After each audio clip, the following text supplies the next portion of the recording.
காதலன் நான் எழுதும் கடிதமே. பாட்டாவே படிச்சிட்டியா? அப்ப நானும் முதல்ல கண்மணி சொன்னேன்ல, இங்க பொன்மணி போட்டுக்க. பொன்மணி, உன் வீட்டுல சௌக்கியமா? நான் இங்க சௌக்கியம். பொன்மணி, உன் வீட்டில் சௌக்கியமா? நான் இங்கு சௌக்கியமே. உன்னை நினைச்சு பார்க்கும்போது கவிதை மனசுல அருவி மாதிரி கொட்டுது.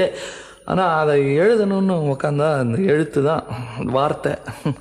உன்னை எண்ணி பார்க்கையில் கவிதை கொட்டுது, அதான் அதை எழுத நினைக்கையில் வார்த்தை முட்டுது. அதேதான், பிரமாதம். கவிதை கவிதை படி. கண்மணி, அன்போடு காதலன் நான் எழுதும் கடிதமே.